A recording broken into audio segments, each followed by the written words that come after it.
ঐতিহ্যবাহী ত্রিশাল প্রেস ক্লাবের আয়োজনে বিশিষ্টজনদের সম্মানে ইফতার ও ত্রিশাল প্রেস ক্লাবের প্রয়াত সদস্যদের আত্মার মাগফিরাত কামনায় কোরআন খতম এবং দোয়া মাহফিল অনুষ্ঠিত হয় ত্রিশাল প্রেস ক্লাব কার্যালয়ে।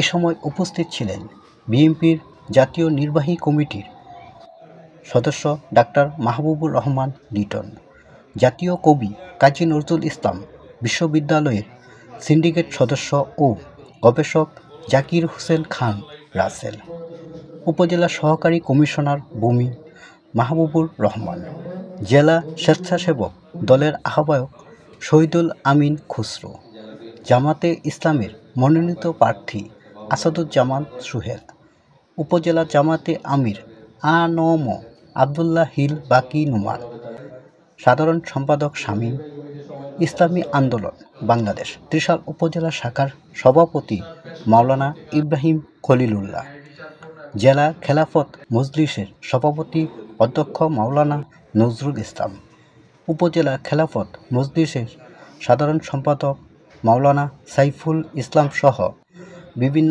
রাজনৈতিক দলের নেতৃবৃন্দ ও ত্রিশাল প্রেস ক্লাবের সদস্যবৃন্দ উপস্থিত ছিলেন। অনুষ্ঠানে সভাপতিত্ব করেন ত্রিশাল প্রেস ক্লাবের সভাপতি খুরশিদুল আলম মুজিব ও সঞ্চালনা করেন মোস্তাফিজ নোমান। ত্রিশাল প্রেস ক্লাব কর্তৃক আয়োজিত বিশিষ্ট ব্যক্তিবর্গের সম্মানে আজকের এই ইফতার মাহফিল।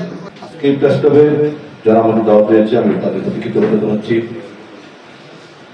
আজকে প্রথম ত্রিশাল প্রেস ক্লাবে আমি এসেছি, সেই জন্য বিশেষ ধন্যবাদ জানাচ্ছি প্রেস ক্লাবের যারা সাংবাদিকবৃন্দ তাদেরকে।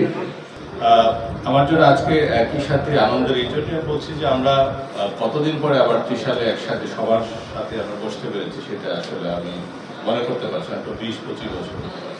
আমি এখানে মোটামুটি অনেকের সাথে পরিচিত, কিছু মানুষ আসলে যাদের সাথে আমার কখনো দেখা হয়নি আগে, তাদের সাথে পরিচিত হতে পারলাম এই অনুষ্ঠানে এসে, এর জন্য আসলে ভালো লাগছে।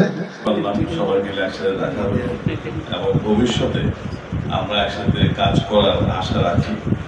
যদি আমরা সবাই মিলে এই বর্তমান অন্তর্বর্তীকালীন সরকারকে সাপোর্ট দিয়ে আমাদের দেশকে চেঞ্জ করার চিন্তা ভাবনা হচ্ছে, সংস্কার হচ্ছে, সেগুলোর মাধ্যমে যদি এগিয়ে যেতে পারি এবং সাধারণ মানুষ যা চায় তার প্রতিফলন ঘটিয়ে যদি নির্বাচনে, একটা স্বচ্ছ নির্বাচনে আমরা যদি নির্বাচিত হই, অবশ্যই সবাইকে নিয়ে কাজ করার মানসিকতা পোষণ করি আমরা এবং সবাইকে নিয়েই আমরা ইনশাল্লাহ এই দেশ আগামী দিনে জাতীয়তাবাদী শক্তি এবং ইসলামিক মূল্যবোধের শক্তি একত্রে এই দেশ পরিচালনা করবে ইনশাআল্লাহ।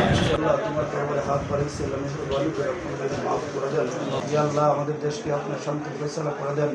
ونور عرش أجمعين وارحمنا معهم برحمتك يا أرحم الراحمين।